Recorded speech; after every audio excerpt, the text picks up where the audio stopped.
Hey folks, Steve here with another Korean War video. This time we're going to be doing a little extra credit. We have completed our full campaign.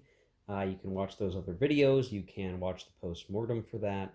I decided that with the game still out and wanting to see more of the game in terms of how it portrays the different parts of the historical war, I've decided to set up the third scenario, which is for the Chinese intervention.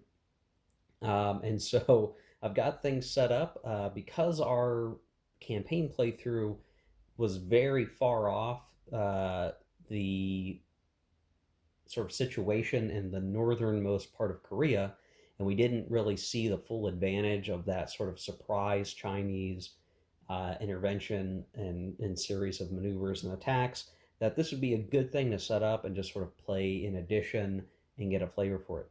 A couple of things I want to explain. This is not set up so that you can like start at Chinese intervention and then play through to the end of the campaign. It is a very specifically sort of cut out scenario that has a definite end date and special victory point rules that govern the success of the two sides in this, and it only uses really one of the maps, and you could probably have even cut it down to just one of the maps if they really wanted to, but that's not how it worked out. So let's talk about the situation here. So we've got a number of units that are representing the still infiltrating Chinese forces. So 9 divisions here. We have 8 divisions here. We have a few over here that are fatigued and are considered to have already moved this action phase, because we start playing through the second action phase of turn 6 is technically what this is considered. And so we've got 5 divisions over here. We also have 3 coming in over here, and there's fighting with the camera. 3 fatigued remnant North Korean divisions that are down to their 2-step counters way up there in the corner in the furthest part of the map. And unfortunately for the UN, their units are strewn all about. And it's one of these things that, like, I think in the campaign game, I really struggle to see a player opting to spread out so much. I think the lure is to get more victory points. So clearly, like, there's an advantage to picking up all these victory points in all these cities that are kind of far flung. But I don't know that it's well advised. So it's almost like, I think in a natural campaign, you would never end up in this historical situation. The units that are here are roughly the same in terms of number that I had in my campaign, but we were situated very differently. We maybe had fewer South Korean divisions on the map right now, or currently, let's see, 1, 2, 3, 4, 5. I want to say 5 South Korean divisions, 1 way out there, and then 4 further down on their fatigue sides over here, and here. We still have the British and Turkish brigades. They're sort of over here, and we've got the 7 U.S. divisions that are out here. 2 of them are actually broken down into regiments. So we have 1 unfatigued division here. We have 2 fatigued divisions. We have a set of 3 regiments over here that are unfatigued. We have the fatigued Marine division, and then we have another division that's been broken down into 3 regiments, basically up over here. And so, make sure I got that count right. 4, 5, 6, 7. Yeah, 7 U.S. divisions, one of them being the Marine Division. Now, if you were to, like, pause this video, open up a new tab in your web browser, go to my turn, 6 or 7, and try to spot check where my units were, Yeah, they were much closer to each other, better able to mutually support one another. And in this scenario, which reflects the historical reality, while there is a good cluster of UN forces here, we had these guys that were kind of racing out further afield. The South Koreans moved very far. They were kind of ahead of the UN forces because they were pausing at the 38th parallel. But then these other US regiments were spreading out to capture territory, um, and really had captured quite a lot. I mean, it was looking mighty keen. The critical failure on the part of the UN forces was some fault, bad intelligence, not realizing that the Chinese would come over in such force. And now we're going to have this predicament where we have whole sets of huge amounts of divisions, basically, that are not fatigued, that have an opportunity to swoop in and cause havoc on many of the fatigued units on this first action phase of the scenario. A number of the bonuses here applied from the campaign game. So during this first action phase of the scenario, all of the Chinese units will receive the bonus where they get 1.5 their attack value, and all during the next two action phases as part of turn 7 they're going to use their printed values. This scenario is basically 3 action phases long. We have, technically, because we have fatigued units on the map, part of the second action phase is considered to have already taken place. But then we have now what is the rest of the action phase, which will be mostly Chinese units moving. And then we're going to have the whole of turn 7, which will be the 2 action phases, and all of that. So basically, we're still going to have this one, still sort of a surprise momentum action phase where these Chinese units will be powered up a little bit on attack. Next turn, they'll use their printed values. And throughout this scenario, unless the unit is surrounded and isolated, all the units on the map will generally otherwise use their printed values. Some of the special rules, which these scenarios in the playbook are called introductory scenarios. They do use fewer rules overall and are bite-sized parts of the campaign. I think they work fine, or I suspect they're going to work fine as independent little war game scenarios. Um, but it is weird that certain things are just not here. So the supply depots aren't here. That's not a big deal.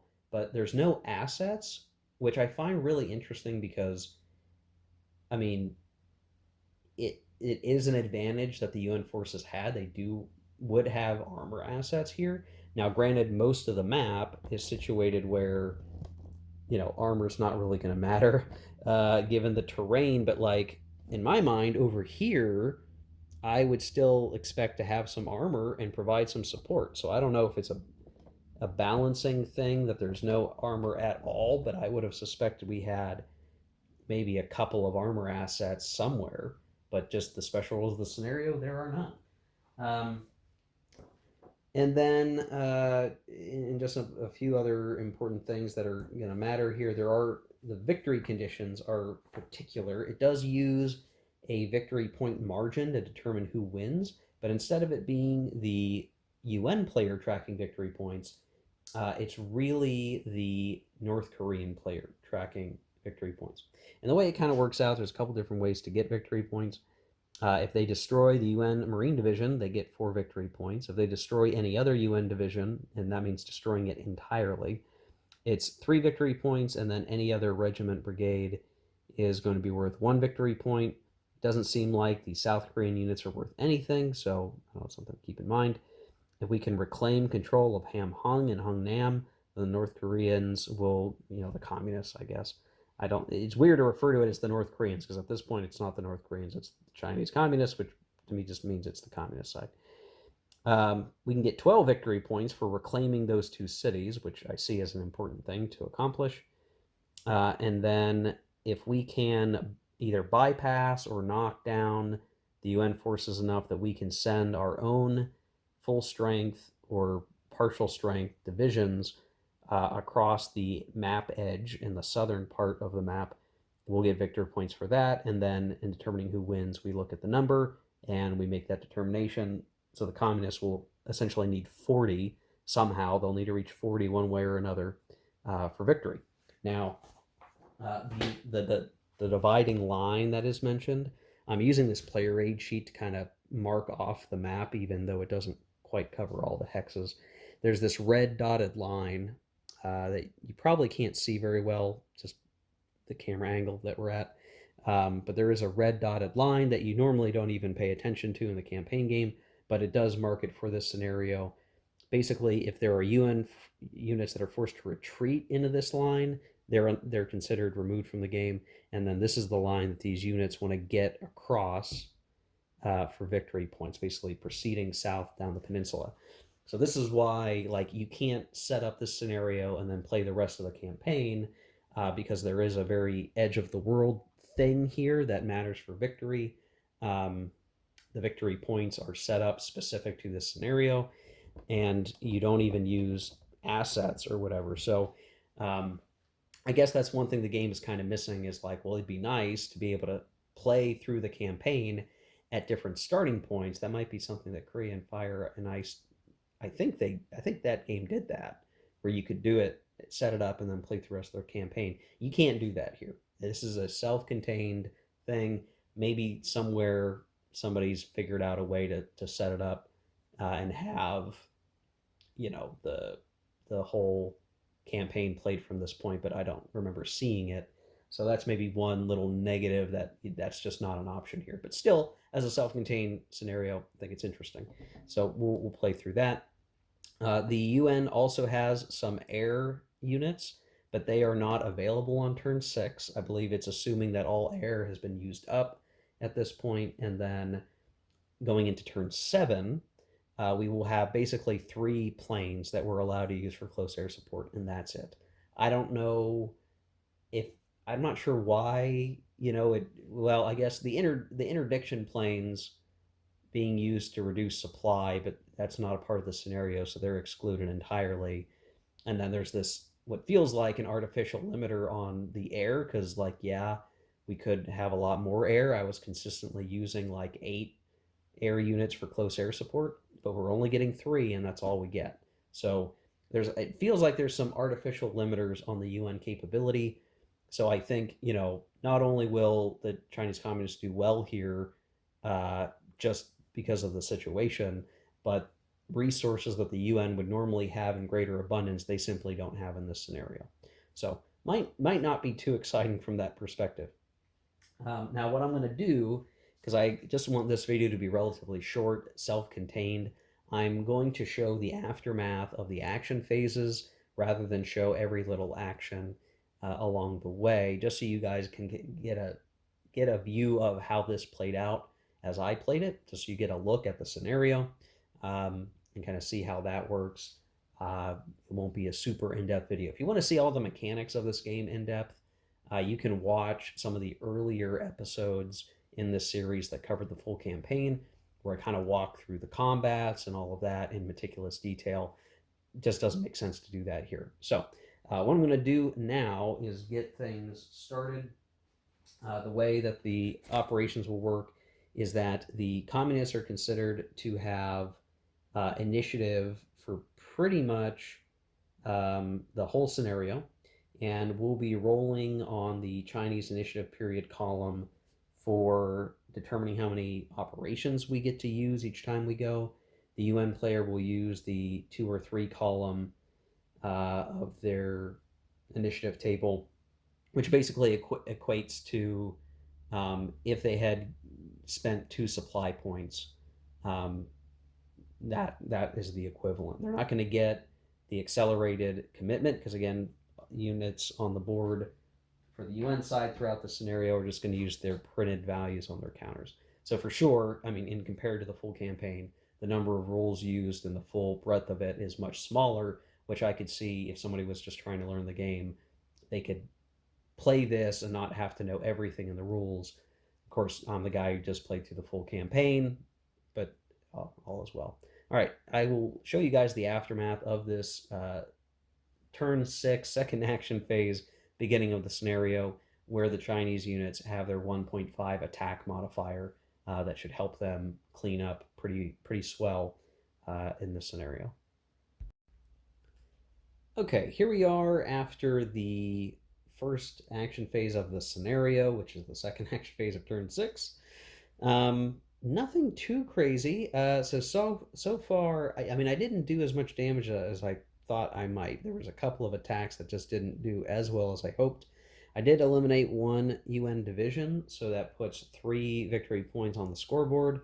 Um, we did eliminate a regiment. What I find interesting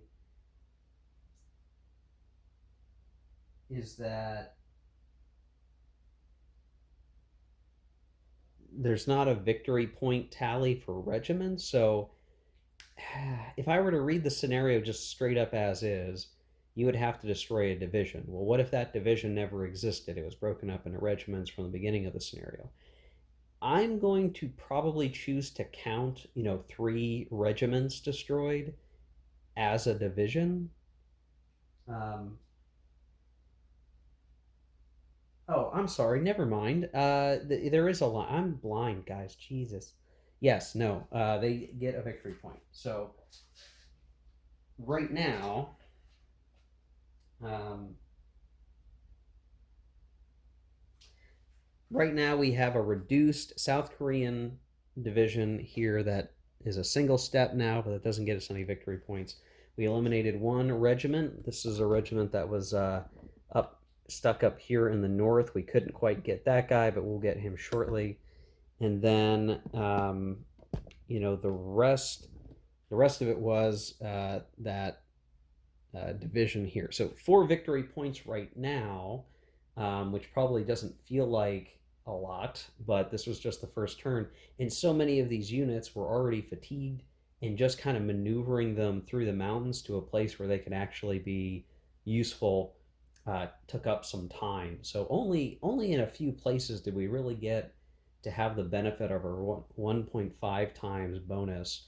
Um, everything else from here is going to be, pretty much uh, a much, easier thing to get attacks going. They just won't be powered up, is the thing.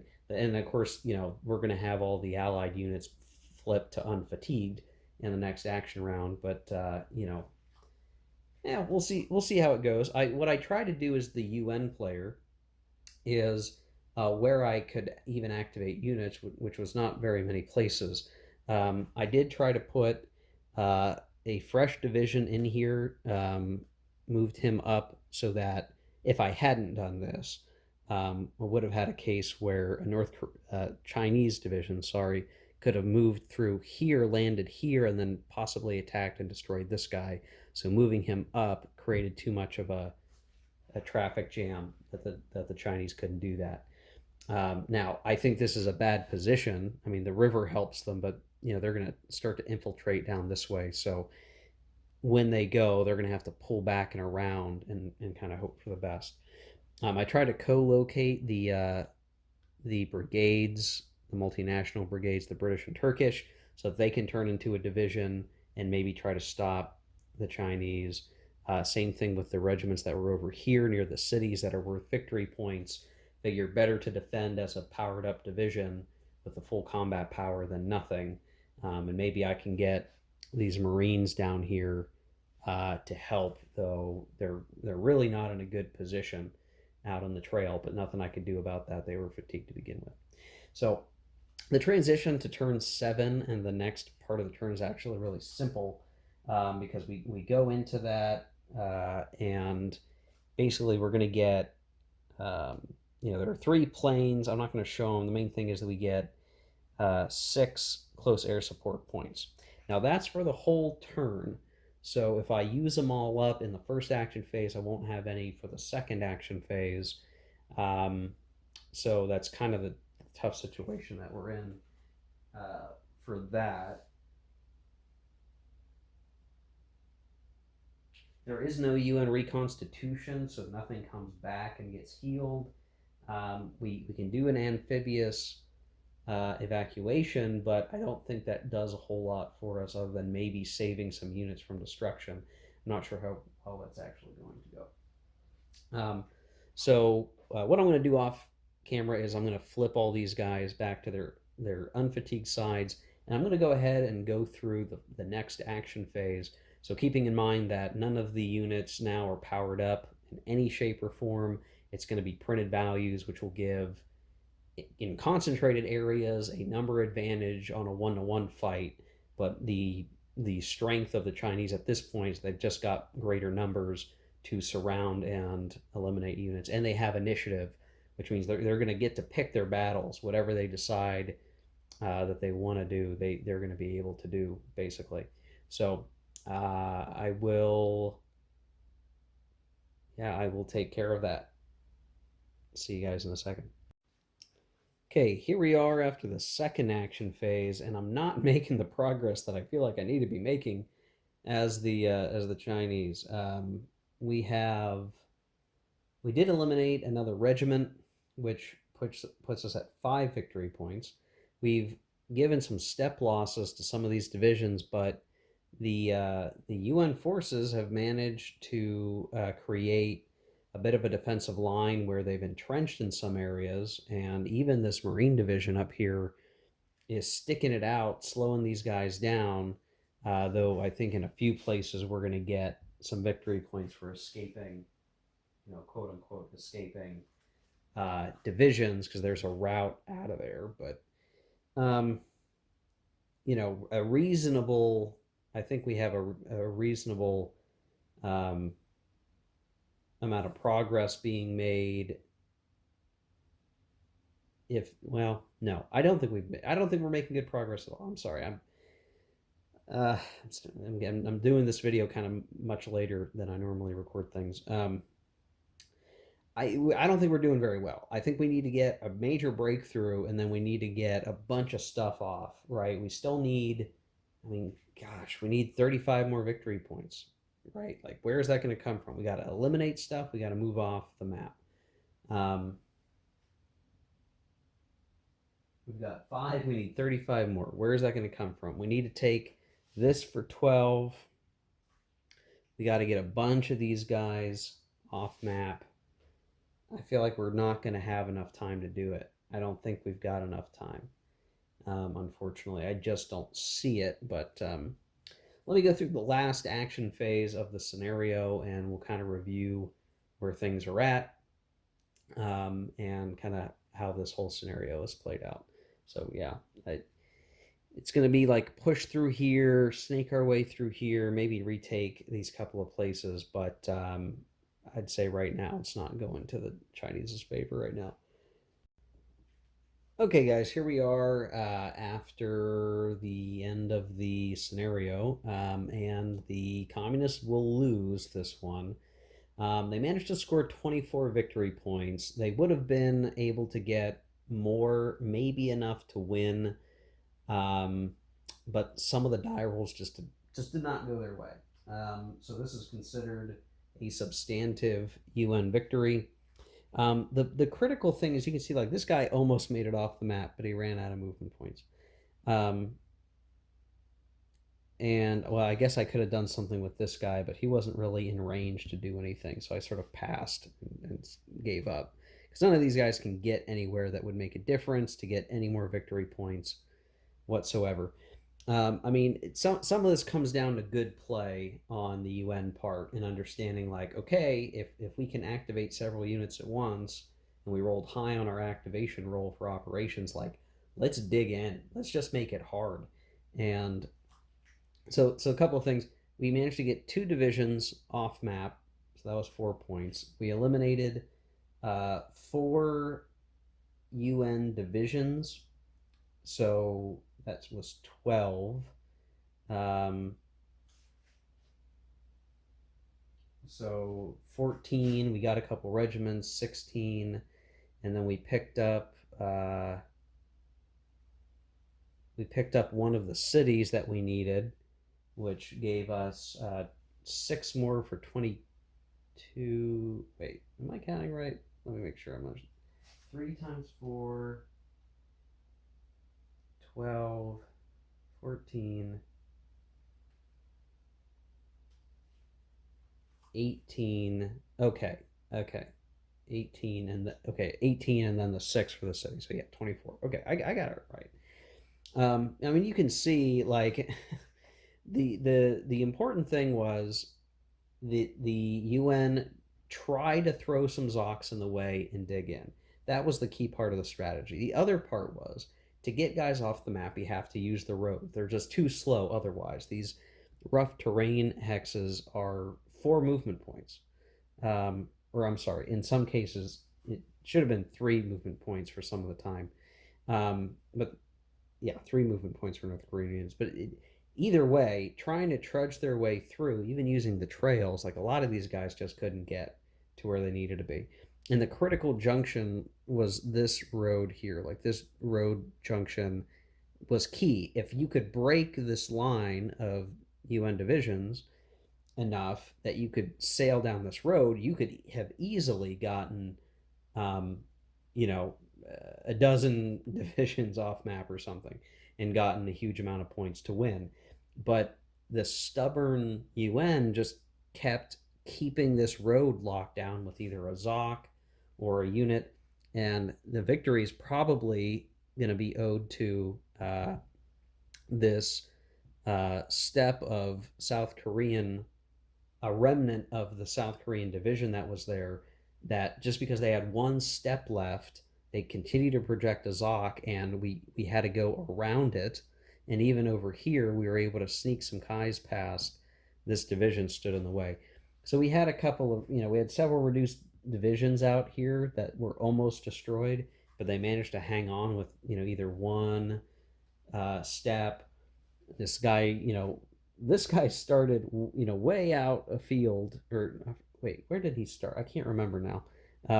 But he wound up here just to clog the way. Like, the Zocs have to be surmounted.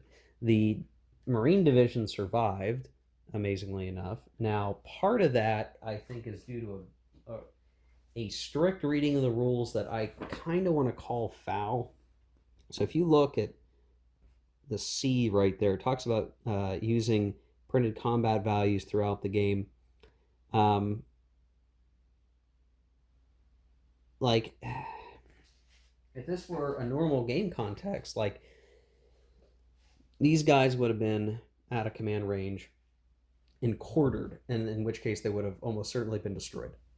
But because they were surrounded, yet somehow could still defend with their full defense factors, and they entrenched themselves, they could not be removed. So I think that was sort of the key to victory here, was like entrench, entrench, entrench. This is going to slow down the Chinese units, and it did. And it did enough that while they were dealing decent damage, it was just too clustered. Like, they couldn't get around fast enough to make a difference and resolve what they needed to resolve. They just couldn't get there fast enough, which is a shame for them. I mean, so we were at 24.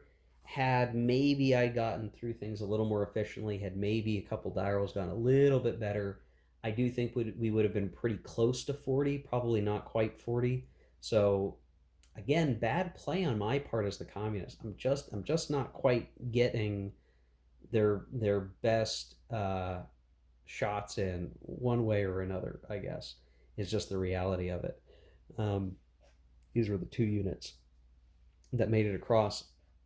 So I don't know. I mean, what's interesting is how fast this scenario played, because without the depots, without reinforcements, I mean, this is very fast. Like, if you get the counters organized, if you ignore the actual formation designations and you just grab units with the right combat strengths, because a lot of them are going to be the same, you could set this up very quickly and you could play through it very quickly. In a single setting, within a couple hours at most, you could get through this scenario, which is interesting.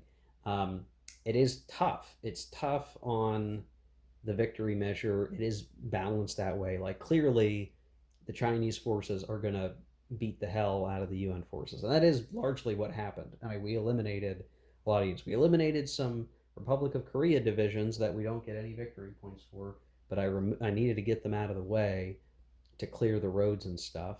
So we were certainly winning on the fights, that we took a few step losses due to the Chinese wave attack, just giving us extra losses. And I think we did lose a whole division at one point as the Chinese communists. Um, Generally speaking, yeah, that we're kicking their butt, but the scenario is structured VP wise to be like, well, you didn't crush them enough, and you didn't crush them fast enough to be considered, strategically advantage, I guess is the way to look at it. So there you go, guys. That was the Chinese intervention scenario, or the China intervenes scenario. I think just because this was kind of an interesting exercise to try to make my way and experience the butt kicking that the Chinese did technically give the UN forces here, and it did sort of match history. I didn't perform well for winning as the Chinese here. I think I've got one more scenario in me before I do the review. I think what I'm going to want to do is hit this scenario 4, which is United Nations Resurgent, which basically, I think there's a picture in here of what this looks like. It's basically, yeah, the partial setup for scenario 4. This is south of Seoul. This is after the communists push UN forces back. There's this scenario, and I think it's worth, just because we didn't get this far in our campaign for obvious reasons, I do want to kind of see this in action and play through this scenario. So it won't be too hard to get it set up here because I've got all my counters strewn about the table. I can get this organized, I think, pretty quickly. It won't be, it'll be probably a couple days before you see the video, or a day or two before we get there. But I think it would be a good final exercise to see some more of the action that we, again, didn't really fully get to see. And this scenario is basically turns 9 and 10. So it's 4 full action phases, and it is at the slug match time frame of the war, the final phases where the UN is trying to recover Seoul and push the exhausted communists back. But the communists still have enough force to do some of their own attacks still at that point. So I think that'll be a good, I don't know how, if we consider that balanced or not, but I think that's a good place to end our playthroughs with the Korean War, in that slugfest that we kind of saw in our campaign game, but in a very different way. And again, bad play on my part for the communist forces. I think that's just what's plaguing me in this playthrough. So there you go, guys. I hope this video was interesting to you, and at least gives you a glimpse at some more of what the game can offer. Fun scenario, interesting, bites, relatively bite size. You still use a fair amount of map space, but it plays pretty quickly. Not that many counters to move. It's still a fair number of counters, but I guess, I don't know, it's not so bad. It plays quick, like I said. So there you go, guys. Hope that was good for you. We'll see you in the next video. Take care. Keep gaming.